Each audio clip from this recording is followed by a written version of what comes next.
I'm sorry, I was messing with my computer settings, and I'm not sure if my volume is on. Can folks hear me? Sure can, Chris. Okay, I fixed it then.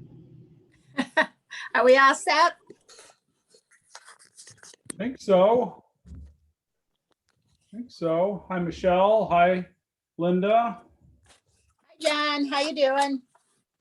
Living the dream. Hi, Michelle. How's Arizona? Good. Good. Had some rain lately. Yeah, everybody but where they need it in California. Yeah.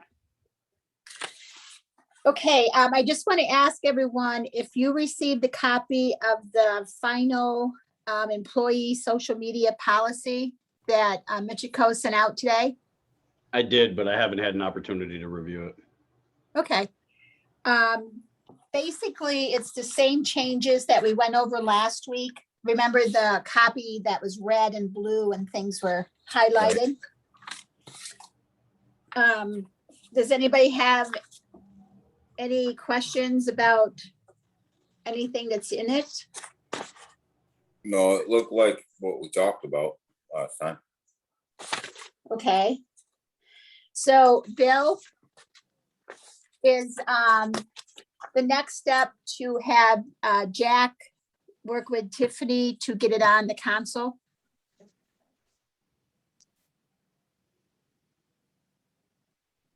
Is Bill there?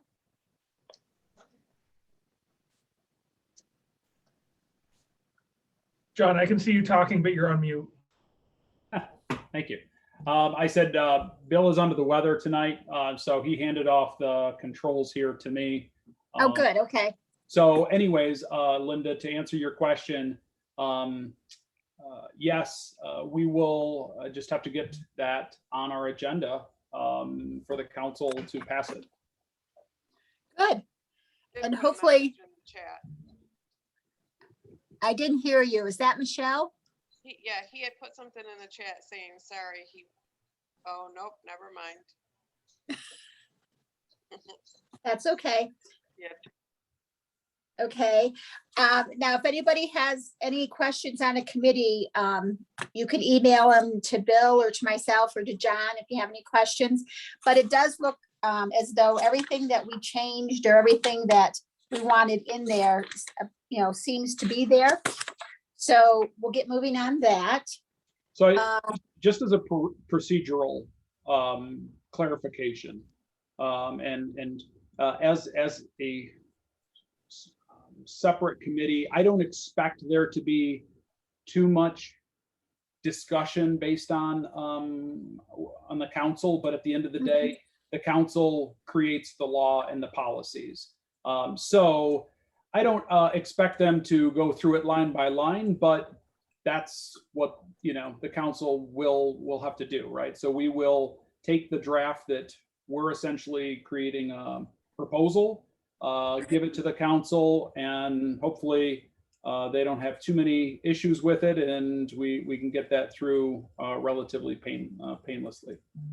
So I just wanted to clarify that it's not just going to be, here you go, council, and then it's just an up or down vote. The council has every right then to read through the policy, and if they don't like a word here or there, we'll talk about it and make that adjustment there. So I just wanted to make sure everyone knows how the process works. Great. Okay, any questions?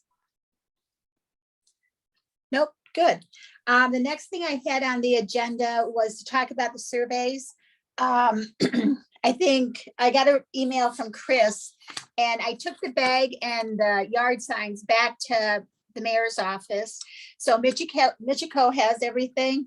I have about 15 surveys that I did with some neighbors and friends, so I'll drop those off.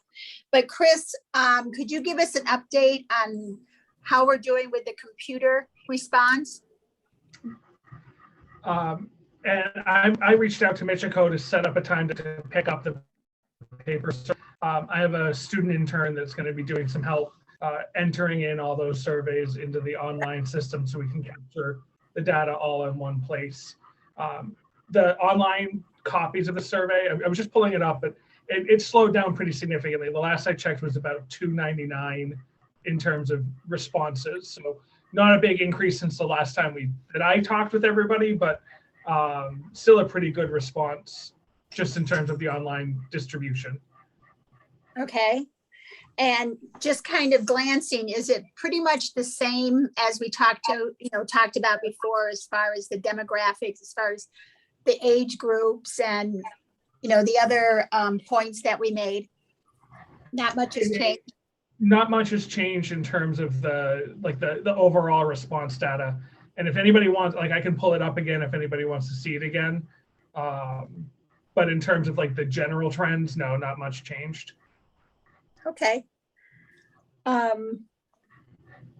Now, as far as the surveys, I know we have August 13th is Olean. If anybody would like to sign up to have a table for that. The other possibility that I was actually kind of throwing around is the jobs fair, and not for surveys, but maybe to either have a table for information or, I thought I'd bring that up tonight to see if that's something we'd be interested in, or is that something that we're just not, want to be involved in this year. So I'm just throwing it out to everyone. Is the city gonna have a table at the jobs fair, for promoting DPW work, all the rest of the stuff that they do? I know that the city's sponsoring it. Bob, is that something you know about? I just got back on. I had to restart my phone. What was the question? About the jobs fair? Is the city gonna have something at the jobs fair, for DPW and any other positions that they have, set up as a citywide table? I haven't been approached, but Carrie and Bill, I think, do that with maybe Chris Schwary is also involved, but I haven't been really involved with that effort. Because maybe that's just some stuff somewhere where we could put some information about the diversity committee as a city. If there was a citywide table, here's everything that the city has to offer, and oh yeah, by the way, here's some stuff that the city's doing as well. Yeah, that's a good idea. We definitely have stuff to do, outreach. We have a banner and things we could take, and I'd certainly be interested in doing that and getting the word out for our positions. I think that is that's a great idea because I know we are actively searching for some police officers too. So the city should be an active participant with not only our jobs, but use it as an opportunity to market our survey. That would be a good resource. I know, if I'm not mistaken, the current officer jobs, as far as the testing that had to be signed up for, I believe the window closed as of the 30th of July. So it's only open for a few more days to actually get signed up for the particular test for this particular round. I mean, doesn't mean that, in the future we can't still market and push that out. But, I think that whenever we do something, we need to be very clear that, we're not setting people up for failure and actually making sure they have right information. That's true. I think that's important, because I think sometimes if you don't market it properly, you could actually cause some discouragement, and then people kind of, walk away thinking, well, why'd I try? So if we are marketing or pushing particular positions that the city's trying to fill, making sure that we have all the correct information available to everybody as well. And that basically they would be future positions that right now. Correct. Yeah. Maybe even having information on where to look as far as practice testing and where to go for the civil service exam and that type of stuff. Having that type of information available as well might be helpful. Yeah, I can talk to Chief Richardson, and maybe we could even have an officer there to hand out information and just to talk to folks that might be curious. But John, I think that's a great idea with the police department, because that seems to be an ongoing issue. I'm gonna just shoot the mayor an email while it's fresh on our heads.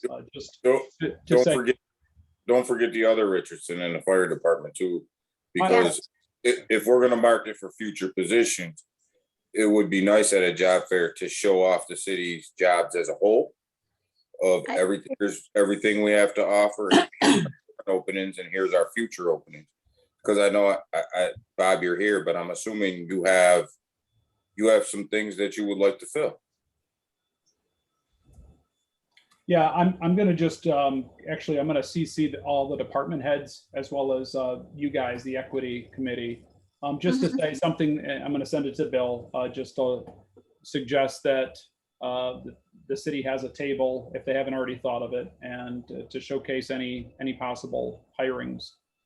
So good idea. Right. I know I was talking to one of the young firemen the other day, and he was telling me that there are a few more that are coming up for retirement. So that is a possibility. So I think those are the two departments and DPW that we really need to target and, be visible and let our community, see that we're reaching out to everyone, that it's not just a word of mouth type situation. Okay, any other questions or any suggestions about the job fair? I just have a question. Maybe it's kind of jumping the gun here, but we're talking about jobs. What's the status? Does anybody know, or do we have we gotten an update on the part-time, for whatever reason, the part-time HR position?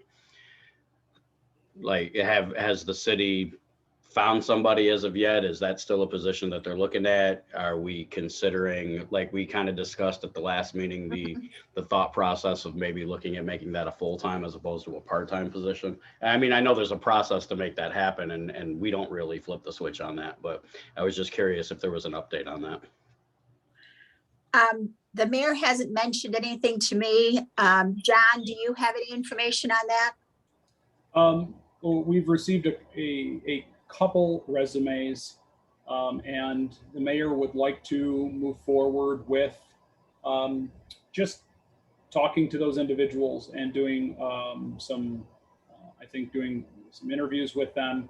But he has discussed perhaps an interest in expanding that into a full-time position down the road. So he and I did discuss it and said, well, let's at least talk to the individuals who sent us the resumes and see if it would be something that they would bring a benefit to our organization, or if we should hold off and try again later, or try a different strategy. But we do have a couple individuals that we're going to move forward with an interview on. Okay, thank you. Any other questions on any of the things that we've covered so far? Is anyone, just jumping back to Olean, is anyone interested in doing the table again? I'm going to be in Philadelphia that weekend. I know July and August are tough months to ask people to volunteer. So I can just do it. kind of get around, maybe we could get maybe some JCC or Urbana students. You said it's August 13th? Yes. I just started a new job, so I will have to check my schedule, but if I'm available, I have no problem helping with that. I also have, we didn't have the table set up as the thought process was for this past Sunday for Taste of Olean, but was able to, I did have some surveys available, so there was only like 15, 16 surveys that I got from Sunday. Had ultimately gone back home, picked those up and came back. But I also have other surveys that I've been doing with the one of the soup kitchens here in town. So this week, hopefully by Friday afternoon, I'll be able to drop those off, and they can get over to Chris. So great. Yeah, like I said, I have 15, and I gave a bunch to the food pantry. So the girls over there are going to be, seeing if they can get some of those filled out. Okay. So we'll keep that on the horizon. Anything else that you guys want to Yeah, can I discuss ask a question about the surveys? What's our cutoff? When are we gonna cut them? Good question. I don't think we really set a cutoff. Does anybody have any suggestions of when we should?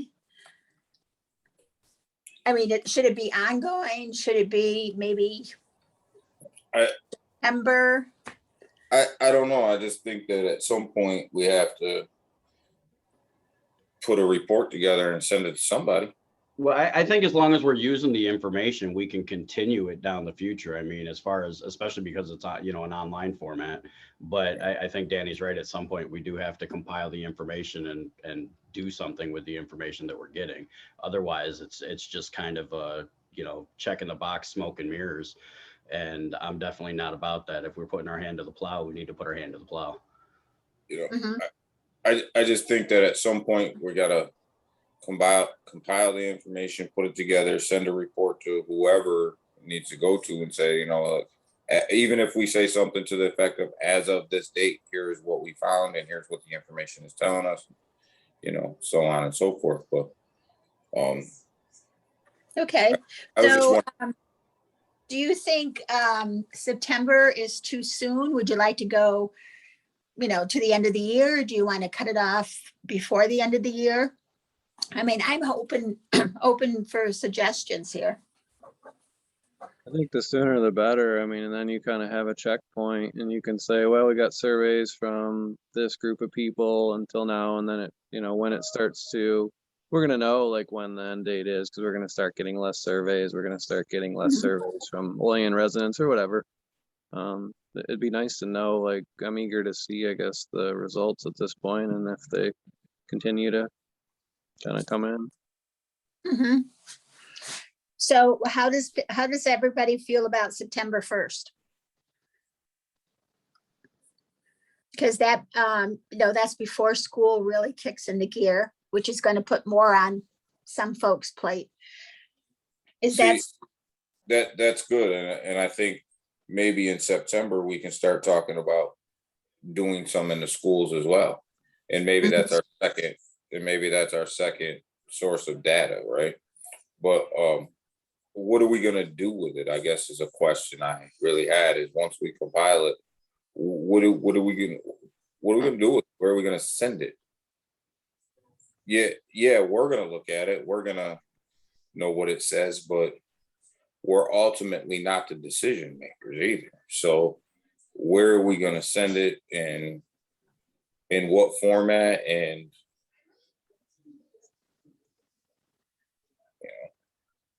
maybe that's just something to think about. I don't know if we have to do it tonight, but it's something to think about. Is there other committees that we're saying could use this data? Is there other work groups that could use this data? Is there certain people in the city that could use this data? Where are we sending it? What are we doing? What's the results at the end? So no, I think those are good points, Dan. My suggestion is that we have the information and prepare some kind of report and give it to council and see what kind of comments they have, and then see where we go from there. Okay, any other suggestions? Yeah, I'm assuming, we always assumed it was going to the council, but maybe it goes to the council and the mayor's office. And then we can I say, don't always assume that because I'm not from here, Linda. that's okay. So I never got that. make assumptions in business. But also let the community know that it's available for other organizations, for maybe, I don't know, the hospital, they're always collecting data. The food pantry, I know we collect data.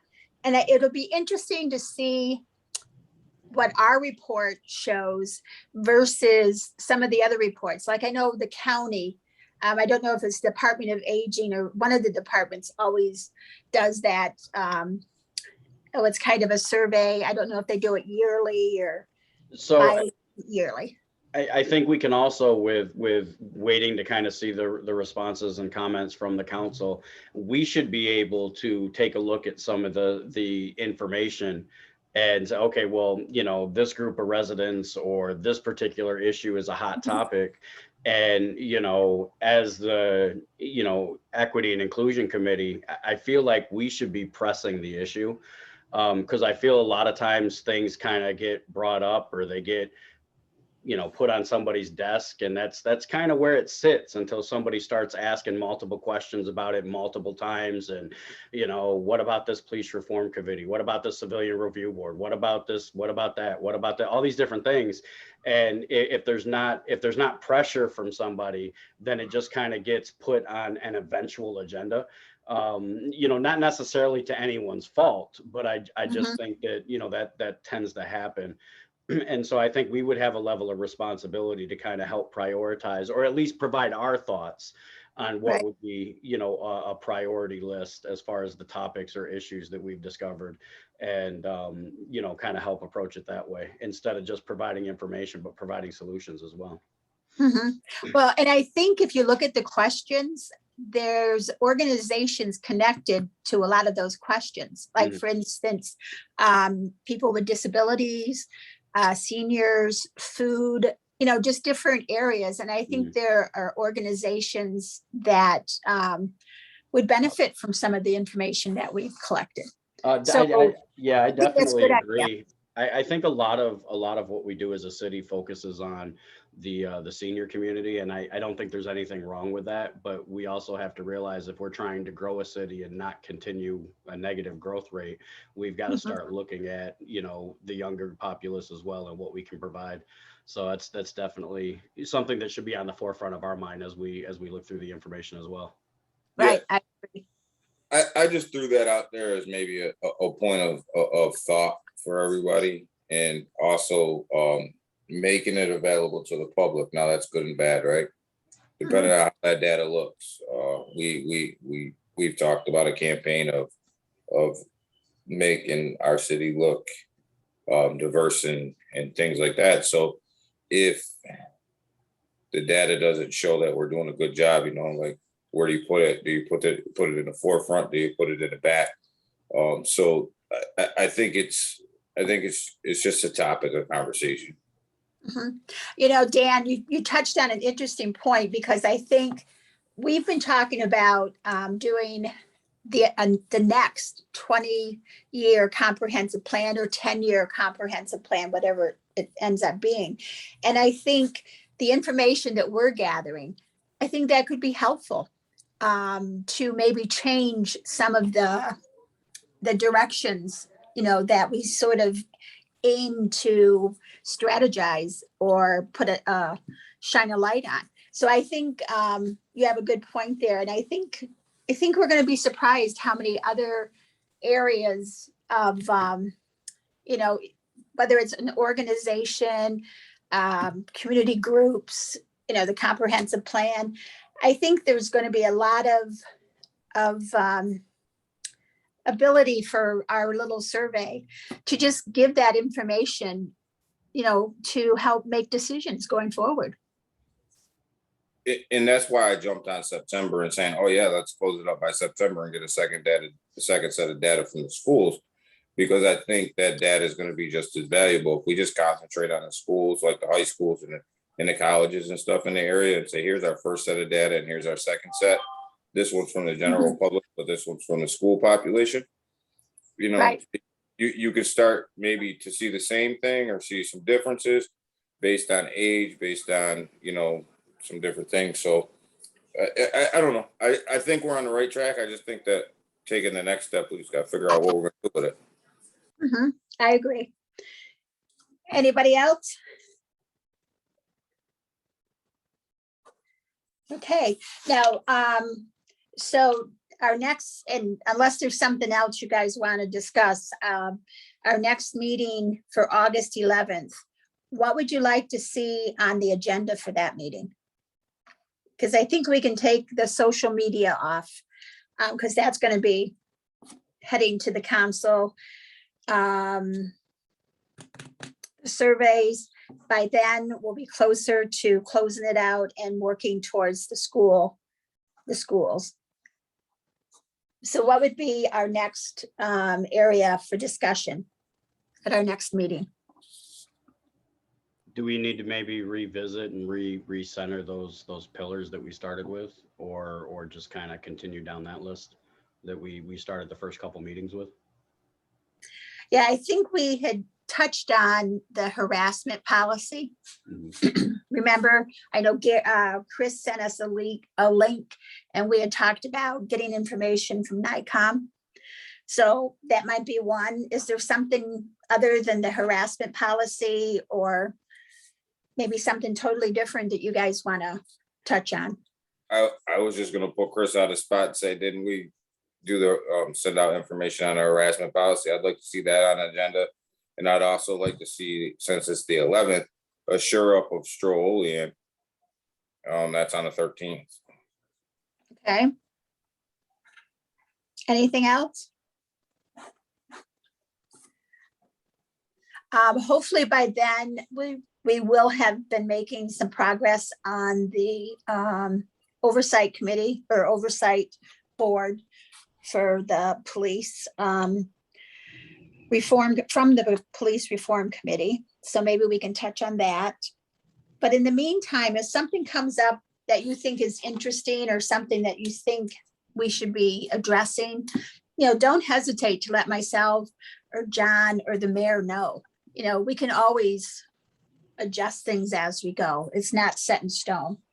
So as far as tonight, I think we've covered quite a bit in a short period of time. So does anybody else have anything else that they want to touch on or move on? This don't have anything to do with the committee, but how can we get the taste of Olean back downtown?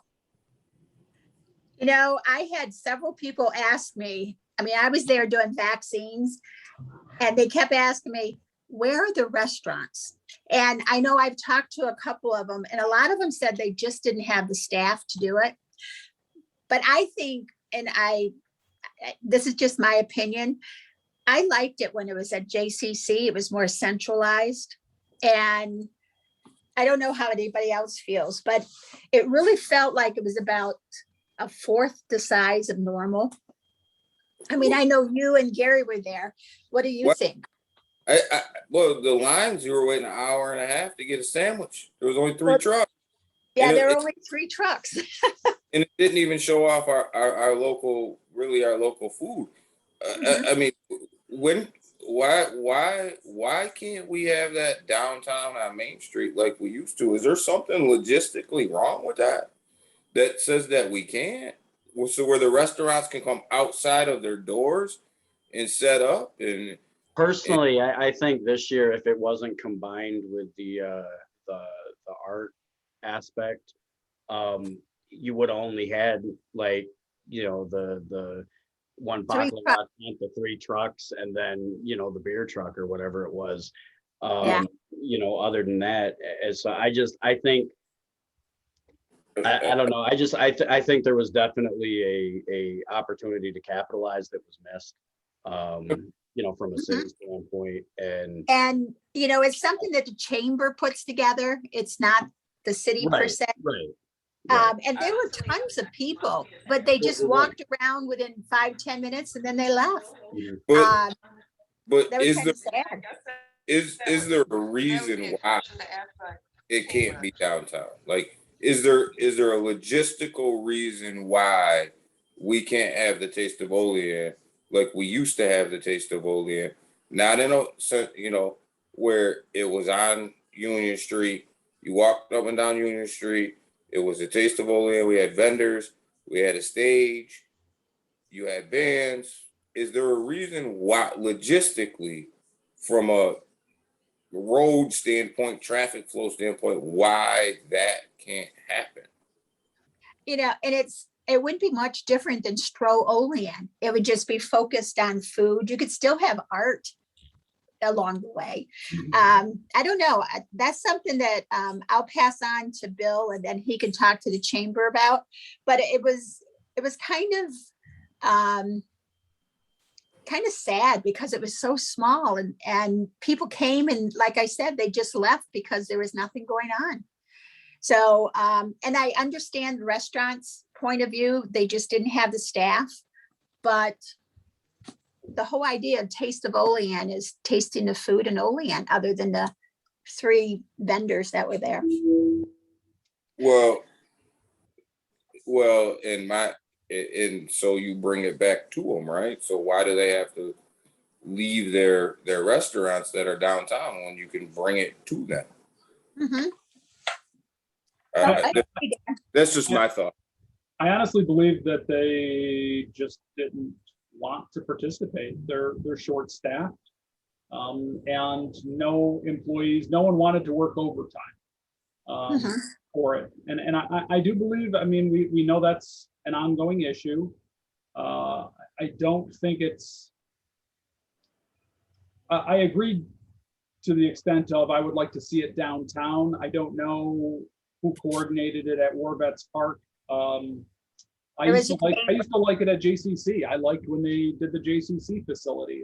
But you know, that is definitely something that maybe the city and the chamber should, you know, work on for next year, because there was a great crowd over there. I will say that. I drove by a number of times and there were a lot of people over there. Right. So that's disappointing that it was, we didn't have that turnout. There was a lot of people there. They just didn't stay long. No, they didn't. And, you know, it was interesting. We were at the vaccine table, so we were firsthand at the martial arts. They had a nice crew, you know, a nice number of people come watch. And then over on the tennis courts was demonstration for the pickleball. That was cool. But, and I think it was hard because we had that water issue, so we had to close the bathrooms, but they were porta-johns, and Chris opened the stadium so they could use those restrooms too. So I have a suggestion that maybe, you know, being a diversity committee, maybe it's something that we could look at as far as the city's concerned. And it's similar to like the taste of the different cities or whatever. But we have a relatively diverse community that we don't capitalize on.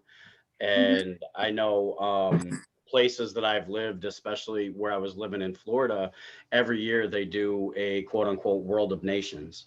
And so the different associations that are within the city represent their country, you know, whether that be with food vendors, items for sale, or you know, even like dance or traditional dance or music or those types of things. I mean, maybe that's something that, you know, that we can do as a city as well, along with like the Taste of Olean, Strollean, these different types of things that can highlight and capitalize on the diversity that we truly have here in the city. Oh yeah, just the food alone. You know, I mean, we do that with the different, like the St. John's Festival, the Lebanese, of course, and Indian food, but to have it more well, open. like and the guests for the event actually get a quote unquote passport, and when they go to each one of these countries, so to speak, they get a stamp representing that particular country or that heritage. And it's interactive. It's you know, it exposes you to other aspects of culture and that diverse aspect that's in your own community. And it's even an opportunity to learn too. You know, there's a lot of opportunity. Now, granted, the larger cities I've lived in, they do it over the course of anywhere from, you know, 3 to 5 days. You know, obviously our community is not that large. But you know, one solid day of something like that I think would be beneficial in growing and highlighting what we have. That's cool. Yeah. I like that idea, and maybe that is something that this committee could reach out to the chamber or some entity, you know, and that's something that we're always. I look at a community like Ellicottville, and I understand Ellicottville gets a draw, you know, maybe from the South Buffalo crowd, but almost every weekend or every other weekend, there is an event going on in Ellicottville. I think we just drove through there, was like their jazz and blues weekend or something to that effect, right? I would, I think we would all love to see that, but I understand it takes a hell of a lot of effort. And so I don't know how we come together and maybe we share that effort with the chamber, but I can Gary, put think- something more, more formal together as far as the idea is concerned and present it, and then maybe we can go from there. I really like that idea. We have and maybe we do involve the churches or the restaurants or whatever. It would be neat to see, because we have a lot of our churches, as everyone knows, have different heritage. And so we have a German church, and we have a Polish church and all of these in town. Yeah, that would be, I really like that idea. And the fact that it plays on our diversity. Yeah, so take it and we should run with it. I just don't know where to go first, but Yeah. I'll definitely put something more formal together, and I like that. And along with food, we could entice them into doing like their native dance. Like I enjoy going to the Indian festival because it's not just food. They do different dances, the kids practice, and their native dress, it's beautiful. And they do that's all exactly what they things. do with these. They incorporate it all: food, music, dress, arts. It's all. And they'll have different speakers throughout the day that might talk about a major aspect of their heritage or whatever. So I mean, all that is kind of encompassed in it, and definitely, especially with the nation there, we can ask for their involvement even. Oh, sure. I agree. That's a great idea. Can I switch topics for a minute and just I wanted to bring something that does pertain to our committee.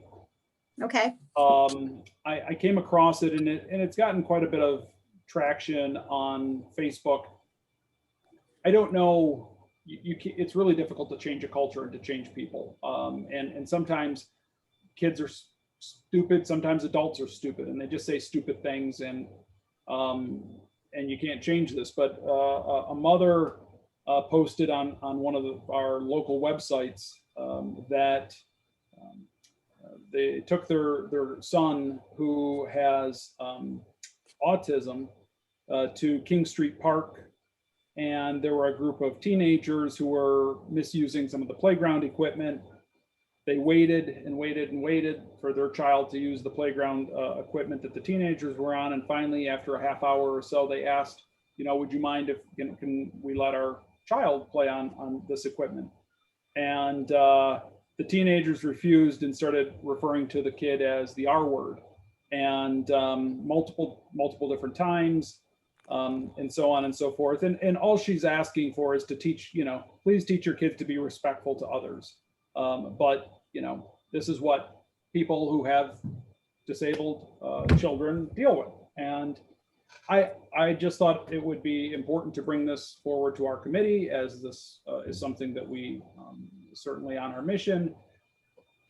I don't necessarily, I started thinking to myself, what do you have to put up signs in parks, like to, treat everybody like a human? Like, I mean, I don't know. I mean, sometimes people are just stupid, right? And they do stupid things and you can't fix stupid. But I just wanted to bring that forward to us. And as we are all trying to make our community a more inclusive place, we run into this type of shit, often enough. So John, you already know my skin's over here crawling. That pisses me off. I know. So, can you guys hear me? Barely, but yes. Yeah, that, barely. that pissed me right off, John. Yeah, I know. So I feel like that's what I'm trying to do in the schools, is to get curriculum in the school, education, so that these kids understand right and wrong, whether it's the R word, the N word, because a lot of that still happens. So that's one of my goals with trying to get curriculum in the schools, and it's needed. So, I mean, it's gonna probably take me forever because I'm kind of riding solo with that whole thing, but. So Michelle, is there, I mean, I know we are a quote unquote city committee. If you're running this yourself, you're kind of leading this charge yourself, is there anything that this committee can do to help engage in that aspect, right? Because I think we've all said, you got to hit them while they're young, right? You got to, when they're Right. impressionable, you have to educate them. That's what I mean by hit them. You got to educate them while they're young. And when I say I'm kind of riding solo, it's like, it's just me like trying to push the diversity in the schools. And I have other people on board, but we all haven't met together. And I've met with administration, and I have mentioned how I am on the committee for the city. And maybe eventually we can all work together to try to, you know, tackle this issue together, because the more people, the better. So, but we've only had a couple meetings, and now that it's summer, we haven't had one. So, Right. but that's something that I feel like we can do it together. Right. You know what's sad, Michelle? We had at our Olean food pantry, we have meetings, you know, monthly with different groups. And there were some teachers from the school that brought up an issue with hygiene. They said, you know, kids get picked on because their hair is not clean, they don't smell good, they don't have those things at home to help. So what the food pantry does now is we put bags together for people to take if they have teenagers, even young kids, or if they know of someone in their neighborhood that needs it. And we also send those bags to the school. So the teachers or nurse or whoever has the ability to go down and just kind of under the radar, grab one of those bags. We have them for boys and for girls, and give them to them so they don't feel uncomfortable in front of the other kids. But that's just one simple little thing. And I think, you know, yours is a bigger lift, because I'll tell you, these little kids learn those words, Yep. right? First grade, kindergarten, first grade up. And it's sad because I can remember when my kids were in grade school, and just, you know, we were at, I remember being at a spring carnival at Boardmanville one time, and these little boys were fighting, and they were calling this other little boy a retard. And a couple of the boys actually got in a fight over it. And the parents just took their kids and nobody said anything. And of course, my kids, you know, they were there, and I think it was Matthew kind of jumped in and helped stop it. But I knew my kids knew better, but the other kids, no one stopped at that moment and said, you know, this is wrong. And it's Right. sad because, you know, we're expecting to teach our kids, but a lot of our adults don't even accept the Right. fact that saying those words, how much it hurts and how wrong it is. So yeah, there's a lot of work to do with that. And I Yep. think if our committee can help you in any way, you know, let us know. Okay. And you know, Michelle, I mean, maybe it, for what it's worth, maybe it goes as far as for us to ask to meet with the administration of the Olean School District, you know, to say that we are a community, a city committee focused on this, and we're seeing this in our community, and really all the education out there suggests you've got to educate them while they're young, and maybe they need to start hearing from more than just maybe you and a handful of people, the importance of teaching these lessons to small children. You know, I obviously, my wife and I, right, in our home, we teach those lessons, but obviously not everybody does. And so sometimes the squeaky wheel gets the grease, and if we can help put some more, shed some light on the importance of that, putting together a program for our school age children, I'm all on board on that.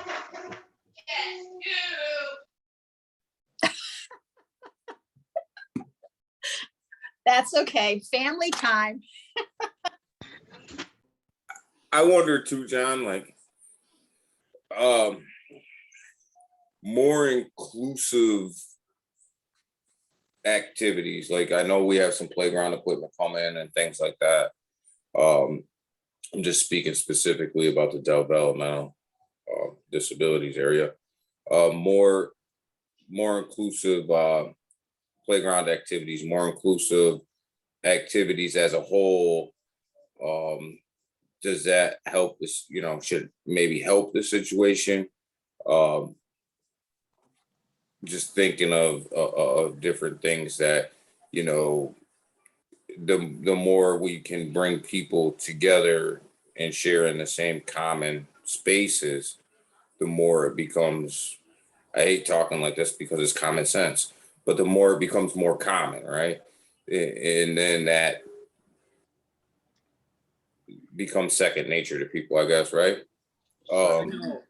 So I just think education, inclusion, it all kinds of works together.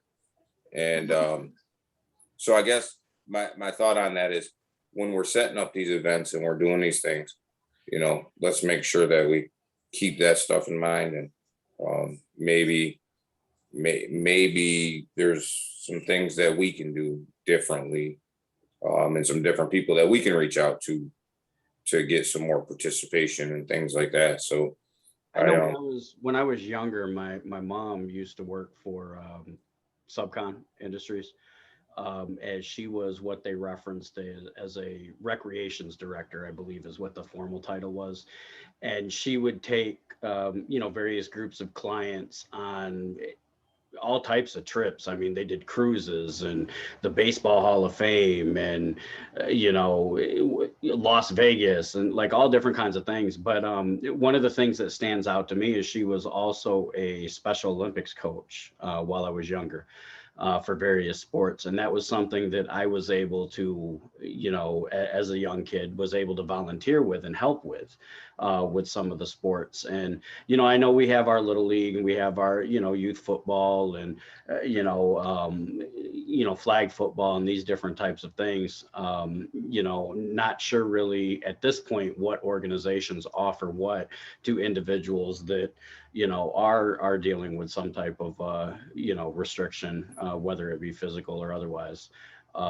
So like Danny said, maybe that's something that we can explore to see what we can do better or work with the different organizations in the city to make sure there's that level of inclusion when we do something as a city or as this committee, if we're pushing something forward. As you guys were talking, what dawned on me, and maybe that's Michelle's facing a mountain, a large mountain with the school district and the curriculum and everything like that. But what dawned on me is the city manages summer programs for children, and maybe enough, they're all over our community. I forget how many sites they're in our parks.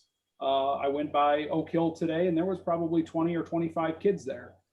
Maybe working with the city to implement some, bringing in some kids, disabled, or behavioral disability, and the inclusive, like what you were talking about, Dan, and having maybe somebody from In Tandem or special education teacher. I don't know, maybe there's a program there that we could start to, get everyone acclimated, and I don't know, teach them the right way to act. I don't know. So no, I understand what you're saying. So I know a lot of our kids in our BOCES programs. So each building has BOCES classrooms in their building. And something I did, this is prior to COVID, is I worked closely with two of the special ed teachers in my building, and their kids would push into my classroom with their aide or their teacher, and we would do group things together. We would do circles together.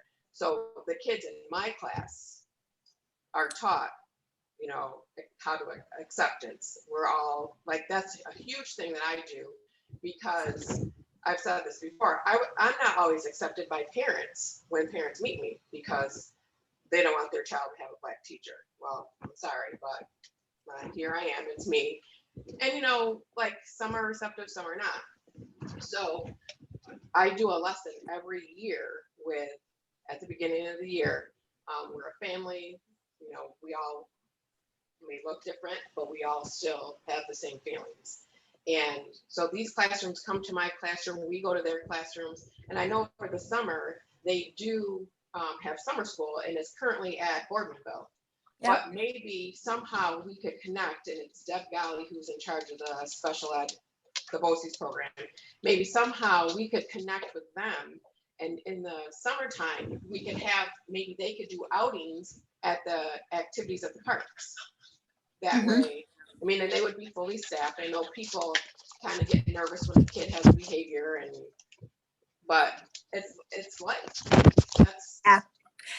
and that's, You know, to spin off that, Michelle, when we were down for the disc golf this past weekend, the ribbon cutting, and one of the gentlemen there made a point of saying that the way it's set up, it's very accessible to handicap, to wheelchairs, you know, whatever. And one of the guys said, you know, that's a great idea. We should do clinics for kids, you know, and adults with special needs. So I was talking to Chris Schrery, and we're thinking of doing like temporary disc golf, you know, the chains things in War Vets Park, maybe Franchot, and maybe move them. But you know, to maybe encourage, like you said, do outings from the BOCES program just to those things that we already have in place. You know, I know when I take my granddaughter to tennis, sometimes there's like a handful of kids there. Well, why not utilize that time and have the kids that are in summer school, particularly over here at Boardmanville, take, you know, a handful of them and go over and play tennis, learn about tennis, or I know we're doing roller skating right now at the rec center. Lily goes Tuesday and Fridays. I mean, there's a multitude of activities that we do as a city that would be perfectly accessible to these kids. And I think maybe that's something we should talk to BOCES about, and Chris, and I'm sure he'd be more than happy to set something up. Remember when Boardmanville closed, they took all of our playground equipment over to the middle school. So now I see the younger kids, they brought some plastic toys and stuff for them. And they have the soccer nets because that's for the kids' practice.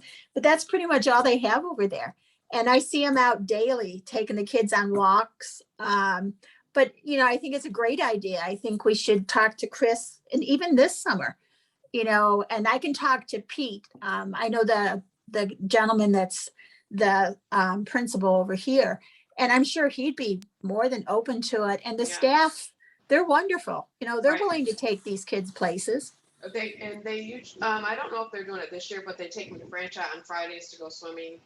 Mhm. But they do get them out in the community. I know there's only maybe like a week or two left of summer school, the BOCES summer school, but it is an idea and something to like look into and maybe try to work with them.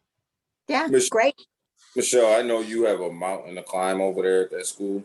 Well, one of the things that comes to my mind that I think 2 or 3 years ago kind of stopped was, I know Subcon Industries and some of the folks that worked in there and their staff used to have a softball game every year with Washington West staff because they're so close in proximity, and There are their partners. and disaster plans and things like that are combined. So they did this in a way to like connect the two, and it was just a fun day with this, you know, some folks that work at Subcon and then the staff at Washington West all played this softball game, and it was all afternoon long, and they had refreshments and things like that. And it stopped a couple years ago, but I remember going to them games, and everybody was having a good time and interacting or mingling with each other. And I don't know why that ever stopped. Because it was for the fifth graders, because it was their last year at Washington West, and it was they were our partnership. So once we closed the two schools and fourth and fifth grade went to the middle school, that's when it stopped, because it was the fifth grade classes and teachers against Subcon. So, I mean, I don't know if we could do that with third grade. I don't know why, if it just stopped. I mean, we're under different leadership, so like, It was something just- I can bring up again. I just always thought that marriage between the two was so well integrated that it worked. And for some reason that just doesn't work anymore. So just I know you have a mountain. So like if you kind of take a little nibble of the mountain and that's something that worked and then it's gone, but I don't. Listen, I don't want to be completely gray yet. I'm getting there, but I don't want to be completely gray. So Thanks for bringing that up, Dan. I had forgotten about that. But I remember that being a staple in our community. Yeah. I remember my brother participating, and the pictures from those types of events. So,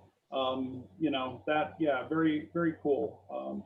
So- Those are the type of activities that I frankly would love to see right. more of in our community. Mhm. And we had a group of people from, well, it's in tandem now. They would come over, they would do sort books for us, they would do laundry. Some would come into our classrooms. And I haven't seen that in the last, well, probably because of COVID. So I don't know if that will start back up once we go back. I'm not sure, but we do still, when we have to do our evacuation drill, that's where we evacuate. So we do that a couple times a year. We go over there.